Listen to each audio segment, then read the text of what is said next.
It started as a simple grass, yet it's anything but simple. For something so small, it packs a wallop, morphs into raw materials, and even protects us. And science has just scratched the surface of its vast potential. We don't know everything there is to know about wheat. We're always innovating, always finding new properties and new applications. Wheat, coming up right now on How Stuff Works.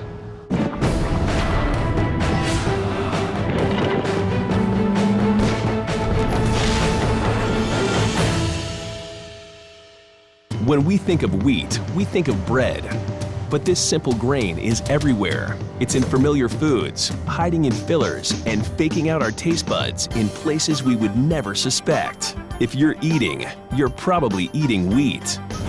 Wheat is as old as agriculture itself, taking advantage of cutting-edge technologies to stake its claim as a plastic, a wood, and a futuristic indoor crop that may just rescue us from starvation.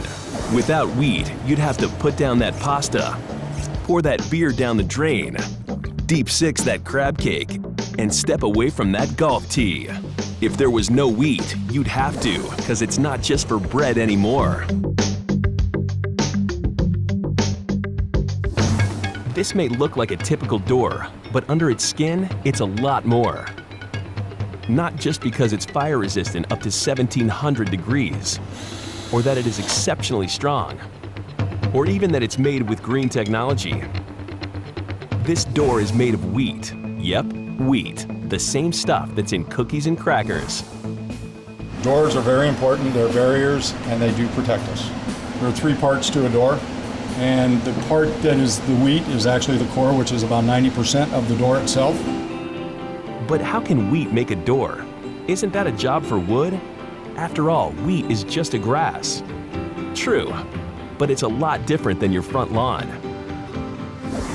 In the genus Triticum, grass is a common green plant with jointed stems and long, narrow leaves. And it's these jointed stems that provide the strength to stop a raging blaze. We're going to go ahead and cut out a block to see what's inside. This door is a 60-minute fire-rated door. A comparable wood door would be 20% heavier, and yet it wouldn't hold the 60-minute rating. As you can see here, we have the three parts of the door, which is the core, the plug, and the veneer. Core being the most important part for the fire rating. And that's just one reason why wheat is in more places than you might think. Mainly known as a food source, wheat is one of the top 3 produced crops in the world. Wheat, after all, is the main ingredient in breads, pasta, and even the beloved pizza.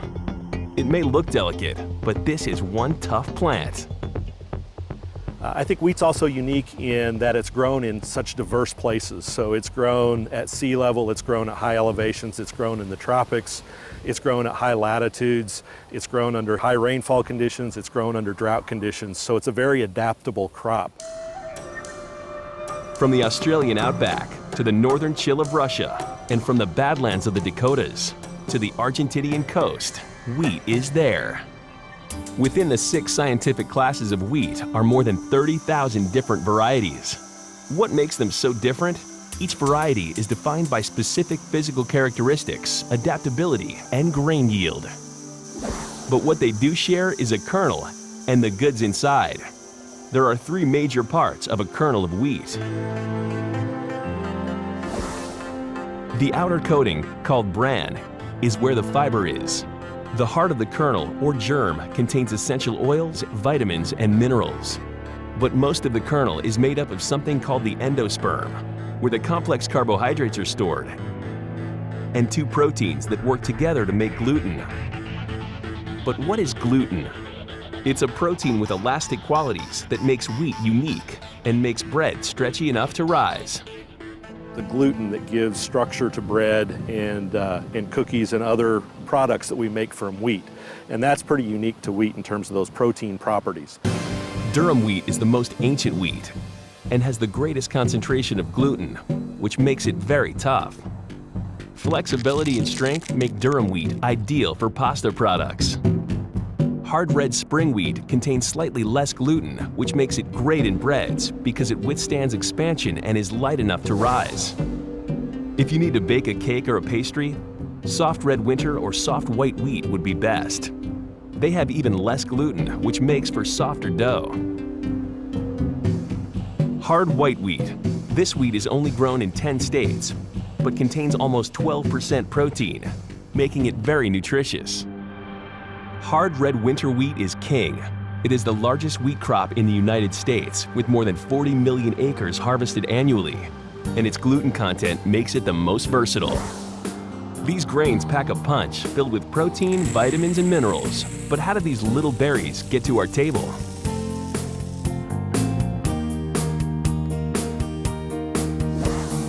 It starts in the wheat field, and if Mother Nature doesn't cooperate, it'll end there too. Kansas may be the largest wheat producer in the United States. But each year, fingers are crossed and prayers are recited as harvest approaches. Oh yeah, won't be today. Why? Because the breadbasket of America grows hard red winter wheat. It is planted in the fall before the weather turns. The seeds go dormant during the winter chill, then sprout in the spring. But the Midwest in the spring can be a very unpredictable place. Spring downpours could mean floods. Devastating hailstorms threaten to flatten entire fields of wheat. And let's not forget the destruction a tornado can cause. So when does the wheat grower make his decision to harvest? His livelihood relies on the harvest. Within a matter of 2 weeks, wheat will change from moist and green to dry and golden, but it will spoil in the field just as fast. The wheat is ready to harvest, but it has rained heavily over the past 2 nights. And even for a 4th-generation wheat grower like Greg Johansson, nerves are on edge. The stem should snap off in your hand when you break it off the head, but as of today, that ain't gonna happen. Being wet doesn't thresh out in your hand very well. And you should be able to bite them and they'll snap. I mean, they'll be hard. And these, I can put my finger in them. That's showed that they've taken quite a bit of moisture. It's back to life around here. You know, that's just the way it is. The Johansson's 800 acres of wheat should be cut in 1 week. But the soil is muddy and the wheat lies flat in spots. What can he do? The only thing he can, wait for the earth to dry and pray for no more rain. Grain-wise, I think if the sun would come out and we get a breeze like this, probably by Sunday, in a couple days. But I'm not sure that is feasible being that wet on the ground. 1.5 inches of rain, and this being covered like this, the sun can't get to it. Luckily, Mother Nature has cooperated with a break in the rain for a few days. But the skies remain ominous. Now, time is as precious as the crop itself. A full-court press is underway to get the fields of wheat harvested before the next onslaught of weather. Ooh-wee. But how do you actually get the wheat out of the wheat field? Well, the best way is to use wheat's most valuable ally. 80 tons and 2 stories tall, the wheat harvester uses a grain header attachment with a razor-sharp scythe that cuts the stalks, threshes the grain out, and discards the chaff and straw, all in one pass. Slow going, it's down pretty bad. Down here in the trees and it's kind of damp, the straw is, so you gotta kind of slow, you'll plug it up. But it's rolling all right, it's just gotta be some slow going. Since harvest days are very long and can drag on into the wee hours of the night, one of the benefits of a family farm is everyone chips in to get the job done. Yeah, it's kind of fun to have everybody out helping. Having family help, you know they're gonna do it right and you don't have to worry about it. So once the kernels are harvested, where do they go? They are transferred to a stake bed truck, where the wheat begins its journey off the farm.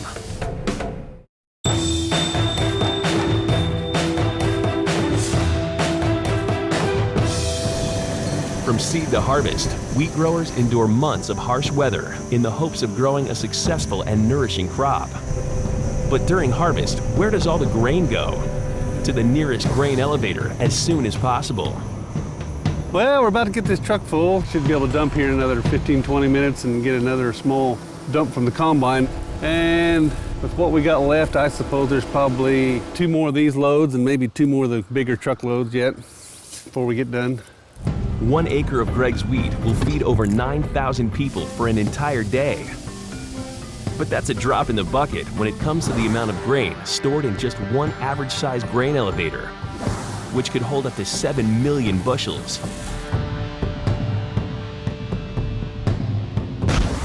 Wheat can actually stay in great condition for years if stored at the proper temperature with little humidity. But if proper storage doesn't happen, the grain could get too moist and kernels will go bad, or too dry and they will shrivel up. Or, if conditions are right, they could explode. That's right, explode. Believe it or not, there is a tiny part of the wheat kernel that is deadly. It's the wheat dust particle, something smaller than the diameter of a human hair. Just like flaky dry skin, tiny dust fragments fly off the outer bran during transport. The requirement of a dust explosion is to have small particles dispersed in a cloud so that they're well surrounded by the oxygen of air. The size of those particles are critical. The maximum is about 300 microns, but typically you want about 30 microns. It's even smaller than you might think of as a grain of sugar. And from there, it doesn't take much, a welding spark or even static discharge, to turn a grain silo into a 120-foot bomb. To prove it, chemical expert and Professor Jimmy Oxley shows the explosive nature of dust with a few simple tools. We're going to attempt a laboratory demonstration of a dust explosion with household flour, a candle for the ignition source, and a 1-gallon paint pan for confinement. And here we go.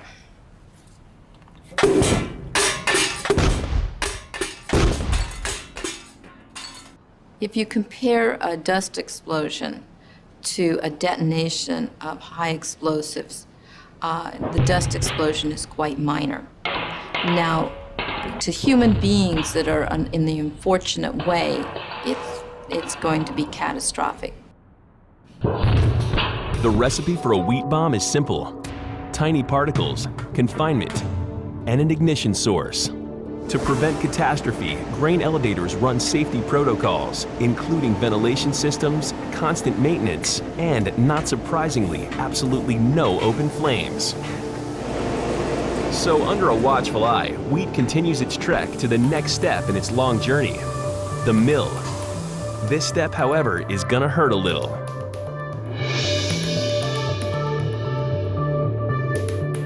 Each compact kernel is packed with vitamins and minerals, including iron, thiamine, and potassium, as well as vital carbohydrates, fiber, and protein.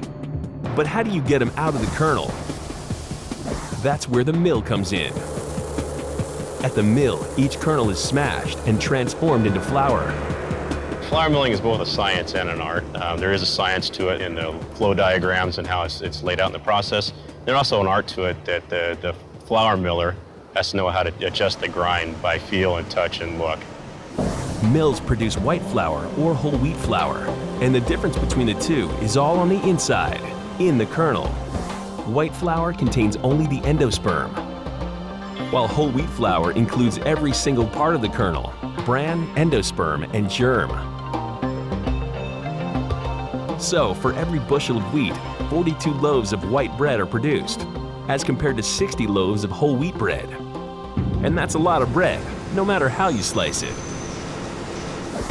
At this Horizon Mill outside of Los Angeles, California, train cars unload their 200,000-pound payloads of wheat kernels from the Midwest. This steady stream of wheat will be transformed into 2 million pounds of flour every 24 hours. But how does the mill get so much flour from such tiny sources? The answer lies within a complex maze of chutes, tubes, pneumatic pressure systems, purifiers, and sifters that converts the wheat kernels to flour. Perhaps the most critical step is what the industry refers to as the first break. Like smashing a coconut to get the milk inside. This modern version of an ancient grinding stone gets the job done in the blink of an eye. It first goes to the first break rolls, and they're a corrugated roll, and they're 10 to 12 corrugations per inch. And they're spiraled a little bit, somewhere around 3/4 of an inch. And the rolls come against each other, only they go at different speed. One's going 2.5 times the speed of the other one. So you're not really grinding, you're shearing. It's a shearing action. Referred to as middlings after the first break, the endosperm is still quite coarse. To reach a finer flour consistency, the endosperm undergoes 5 more rounds of grinding and sifting. So it's a continuous flow. It goes through a grind, it goes through a passage, it's lifted, it's sifted, goes to another roll, and we keep reducing that product down until there's no endosperm left to become flour. Now transformed, the wheat journey continues. Bulk trucks will carry 50,000 pounds of flour to their final destination, which could be a bakery near you. After all, where would we be without our morning toast? But with so many different varieties, which wheat bakes into the best loaf of bread? We use hard wheat for a yeast-based product like bread to give it that strength to allow it to withstand the high temperature and then set as a loaf of bread. In a cracker or a cereal, you don't need that structure. Bread making is Chemistry 101, using flour and yeast. Mix the two together and the yeast will consume the carbohydrates and sugars within the flour. This process generates energy in the form of carbon dioxide gas. Because of its elasticity, the gluten protein left in the flour traps the gas, causing the dough to rise. Now keep in mind, this is really exciting because bread in itself, at a point in the operation, it's alive. We actually have yeast that's growing. Few realize the importance of wheat flour, like industrial bakers. Oro Wheat has been baking bread for almost 80 years. They know that there are few, if any, more iconic symbols of home health and happiness than a loaf of bread. Here, wheat flour is the vital ingredient for the 12 million pounds of baked goods produced each month. You know, we as bakers, the main ingredient is flour, and everything we do is based on flour. Americans consume over 100 pounds of wheat flour a year, much of that in the form of bread. There's about 53 pounds of bread that's consumed by the average American consumer every year. So when we look at that 53 pounds of bread, we want to make sure that we're giving the consumer bread that's healthy and nutritious. Ever wonder how bread bakers perfect their recipes? They can't taste every loaf, so they test the flour. This tells us about the quality of the flour, what kind of loaf of bread is going to be produced if we use this flour. It's got a mixing bowl which can mimic what is going to happen in the bakery. It tells us about the mixing tolerance index. How strong is this flour? Is it going to take the stress in the mixer? So, without strong flour, we'd have weak bread.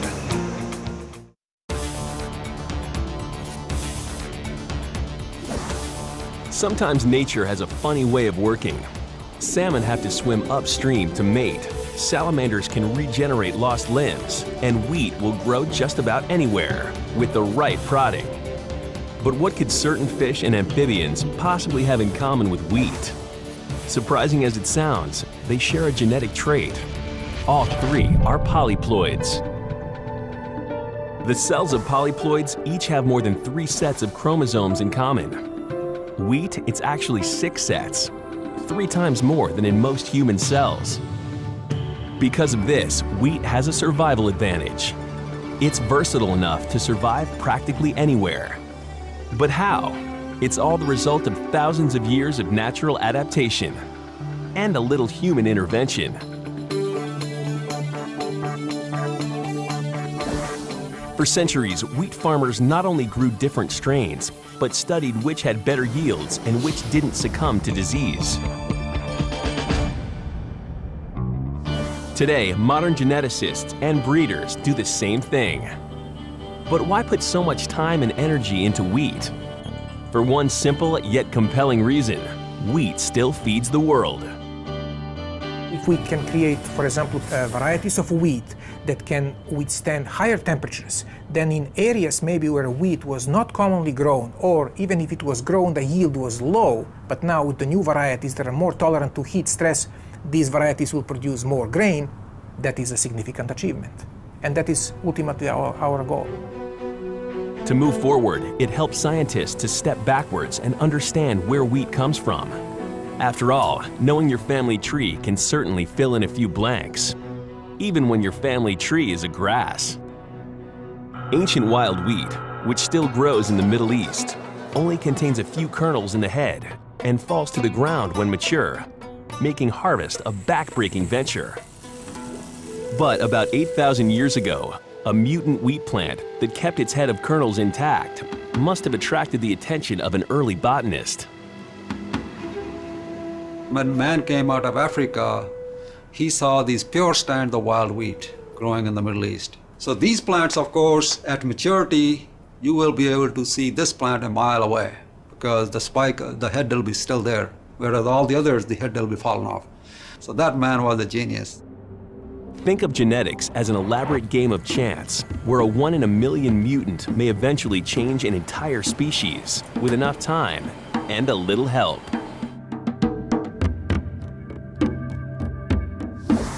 So how different is ancient wheat from today's wheat? A lot different. These days, an average stalk of wheat contains dozens of seeds in the head, unlike its ancient predecessors, the result of thousands of years of nurturing and breeding. So wheat breeders' job is to develop new varieties that farmers will grow in their fields. Primarily our goals are to improve productivity so that we produce more grain, also to protect that yield potential against pests and diseases and other stresses that the crop will face in the field. We also want to improve the quality so that it makes a good loaf of bread or a good cookie or whatever the end use is for that particular variety of wheat. Breeders have been in the fields for thousands of years, but today's geneticists lend a helping hand or a microscope from inside a lab. In one ongoing study, geneticists are searching for specific genes in wheat that allow the plant to thrive in high-stress climatic situations. For geneticist Zoran Ristic and his team, the goal is to determine which wheat genes do best at high temperatures. To test these stress tolerances, specific wheat plants are grown under precisely controlled conditions. We simply harvest all of these plants, collect the grain, and then assess the yield per plant. So we count number of seeds, we measure all the seeds, we determine the mass of individual seeds, and then we can make comparison between plants that were experiencing heat stress versus those that did not experience heat stress, so-called control plants, and compare different varieties of wheat. Why bother? Because climate change causes crop stress, and crop stress can lower yields, and that worries everyone from growers to geneticists to consumers. Even today, our global food supply is precarious, reliant as it is on nature's soil, water, and oxygen. However, farmers and scientists all over the world strive to make the system stable and devote their lives to this purpose. My objective is not only to satisfy my curiosity and to study how plants respond to heat stress, but also to try to help our nation and humanity throughout the world to improve the quality of food, to improve the production of food, to have better yield under stressful environmental conditions so that we can feed the population.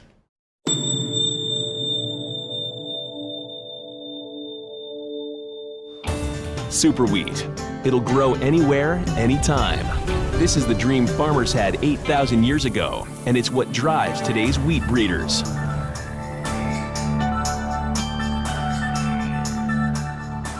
But how does the genetic information from one wheat plant get into another?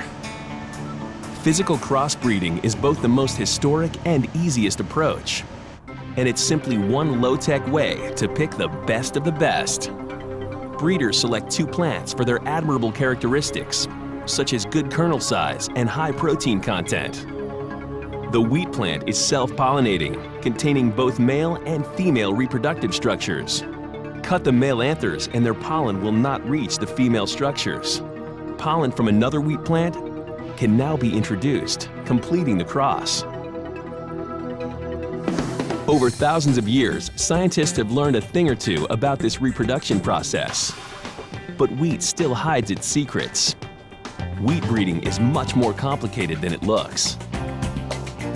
There's a lot that we don't know, so we talk about breeding as both art and science. And so the science is knowing the genetics, knowing how traits are inherited, how much the environment influences expression of a trait.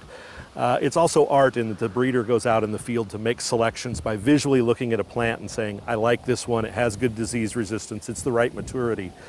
As we go along, we see more of a transition towards science and understanding the genetics better. The human genome is made up of around 25,000 protein-coding genes. The wheat genome is believed to be 6 times larger. We have a long ways to go in that regard in terms of understanding all the different genes, how they act and how they interact within the genome to give us the product that we have in the field. Genetic engineering, or the insertion of genetic information from one wheat plant into another, is doable. But that process is left to laboratory research scientists. But with so many thousands of varieties, can scientists really investigate every type of wheat? Yes, this investigation is ongoing at the Wheat Genetic and Genomic Resources Center Gene Bank at Kansas State University. Here, more than 11,000 different lines of wheat seed from around the world are safely stored and cataloged, including 2,500 wild varieties that have survived for thousands of years. Since wheat still thrives in the wild, it only makes sense that studying its genetic secrets may help battle disease, climate, and pest crises in crops around the world. All of this research is crucial to breeders and geneticists. Why? Because the creation of a new wheat variety can take upwards of 15 years to develop. And for those who succeed, the reward is more than scientific. This one I'm kind of proud of because this is my first million-acre wheat variety. This is a variety called Overly. We released this in 2003. It was the #1 wheat in Kansas in 2006. It's on about 17% of the acres this year, which would equate to about 1.7 million acres. It's a variety that has some interesting characteristics, a very high-yielding variety. It also has a larger seed, which is important because that helps the milling quality, because you can get a larger amount of flour from a bushel of wheat if the seed is larger. It also has very high quality, going with very good yield, and that's kind of a difficult combination to get because they tend to be negatively correlated.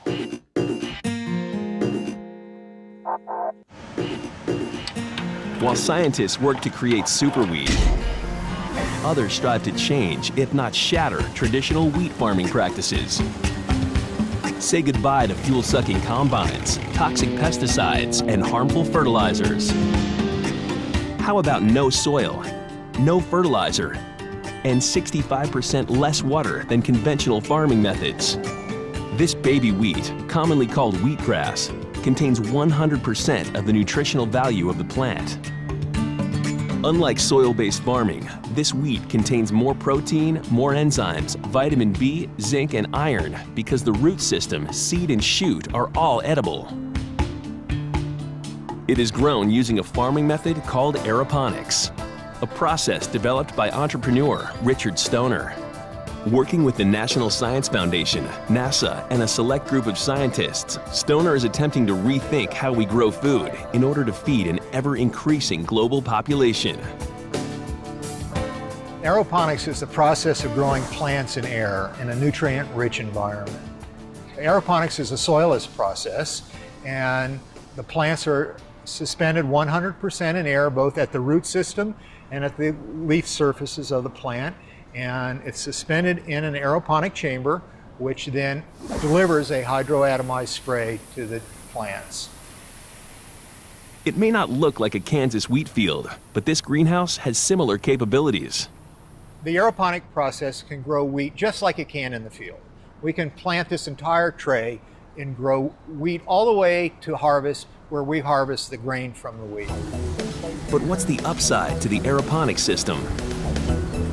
It's not designed to replace traditional agriculture, but supplement the food supply and grow vital plants like wheat in places where crops usually aren't found. We can grow every day, 365 days a year, inside a climate-controlled warehouse. AgriHouse's goal is to put systems everywhere we can and help reduce the carbon footprint. By increasing the amount of biomass per square foot basis, we can grow in densities that have been unheard of in the last 20 years. And so, in that manner, we can supplement and increase the food supply for cities and metropolitans everywhere. The global population is estimated to reach over 9 billion by 2050, and there's growing concern about a viable food supply. Maybe this soilless system will alleviate some of that pressure because there is no single answer to the future of the world's food supply. Solving this future food crisis will require new innovation, intensive research, and determined farmers. But as in centuries past, wheat's resilience may well carry us through difficult times. Cheers.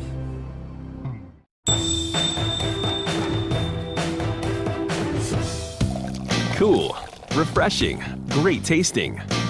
It's beer, quite possibly the oldest alcoholic beverage ever brewed. And wheat plays a part in this ancient science, adding body, taste, and complexity to what would otherwise be barley beer.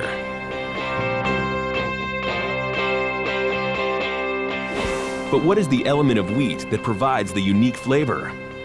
It's in the starch.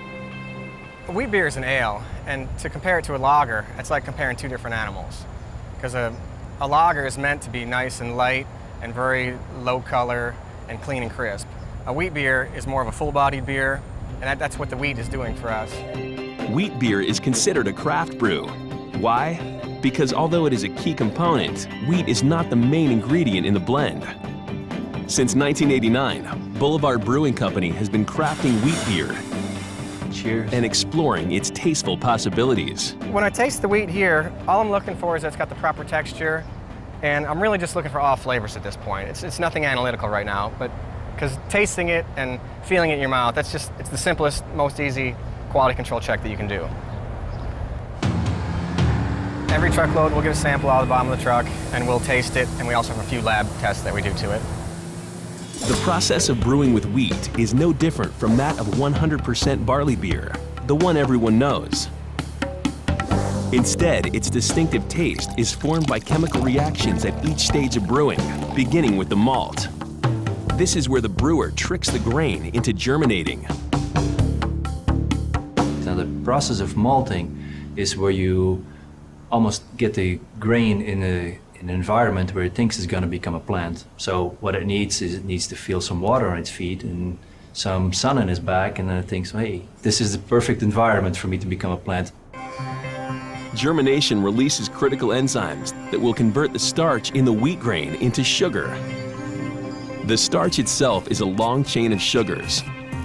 When the starches are broken down by enzymes, they become a form of sugar that another ingredient, yeast, will gorge on.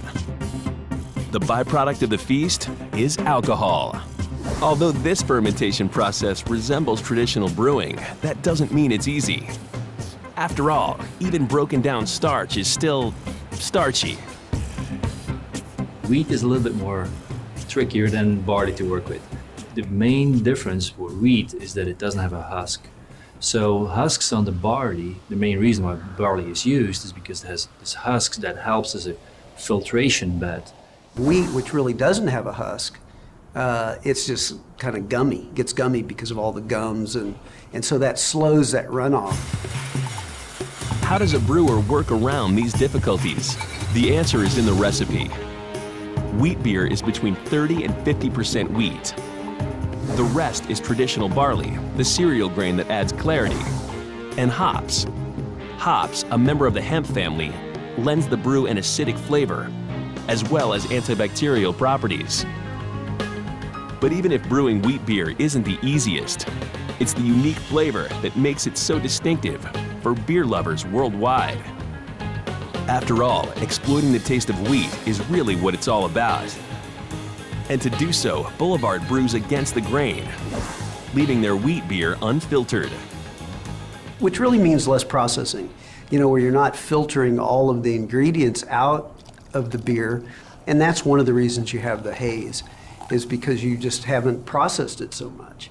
And while taste may be paramount, a beer has to look good too. It looks a little different.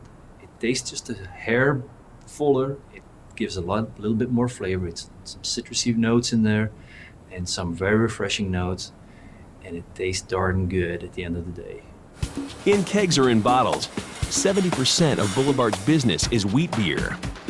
But it isn't easy to make each batch just as good as, if not better than, the last. When you buy a six-pack of beer, you want it to be perfect. You want it to be the same, no matter how the harvest of the wheat or the harvest of the hops or the harvest of the barley have been. People want it to be consistent. Consistency is not only a theme for the brewer, but the wheat breeder, grower, and miller, who all require a combination of science and art to manipulate wheat's unique properties. This multifaceted grain has transformative abilities that are unparalleled. And because of this, there are those who are thinking outside the wheat box.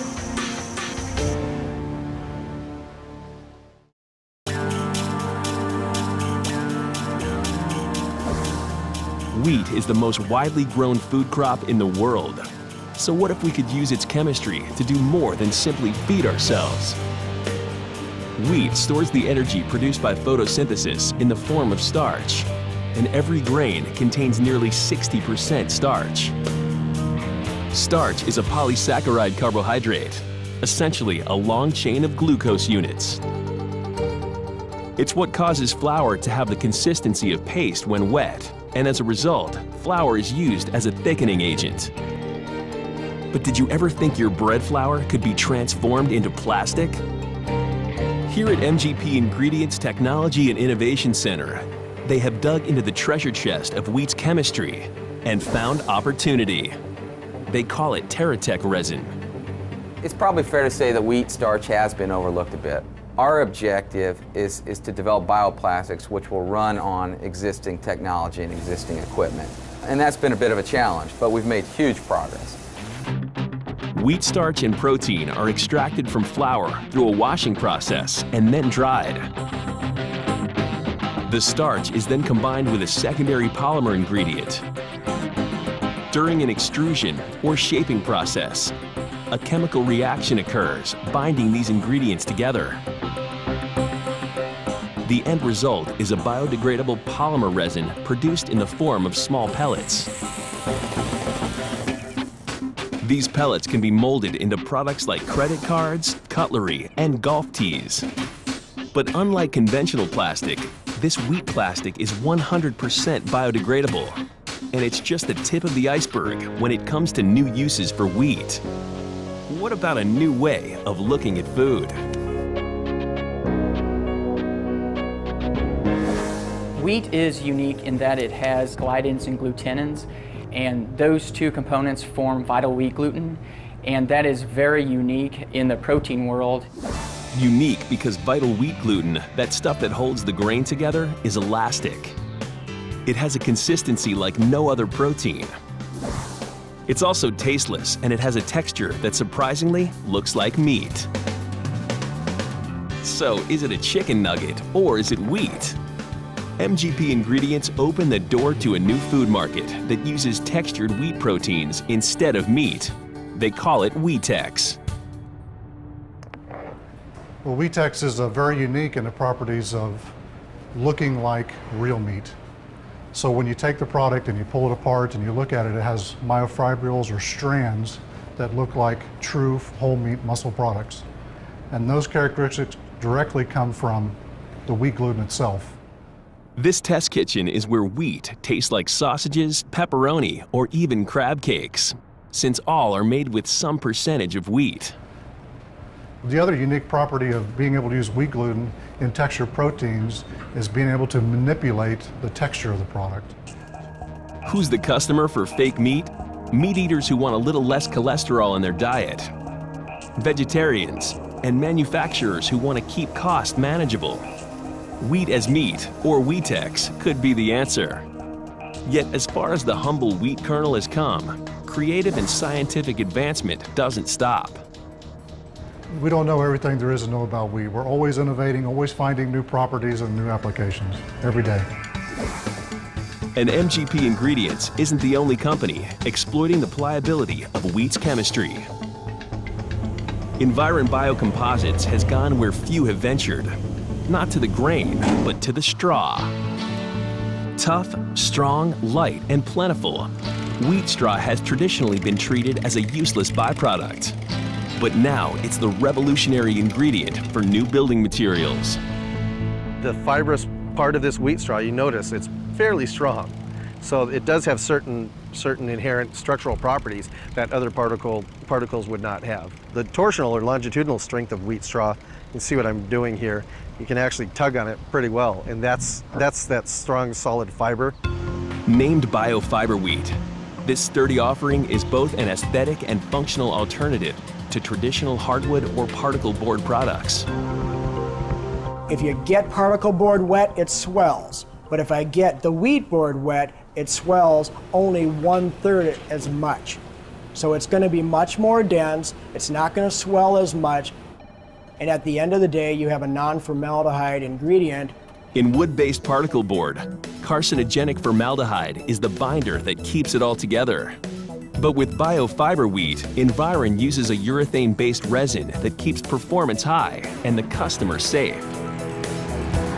Wheat straw is trucked into Environ's Minnesota factory from across North America and Canada in bales weighing 1,250 pounds, which also happens to be the average weight of a dairy cow. After inspection for rot and any garbage, the wheat straw enters the first machine on the line where it's gnawed into small fibers. We blend it with a resin. It's a formaldehyde-free resin that we run through the system. You get a core and a surface. We have something called a 3-layer former that lays down the bottom, the middle, and then the top. So you get 2 surfaces and you get a core. This layering technique improves durability and strength for cabinets, furniture, or floors, even for wheat doors. But perhaps most intriguingly, Environ's manufacture of biofiber wheat creates a negative carbon footprint according to the U.S. Department of Agriculture. This is just another reason that there's growing interest in wheat beyond its value as food. But in the end, these amber waves of grain in the field connect us to the centuries-old traditions of farming, family, hearth, and home.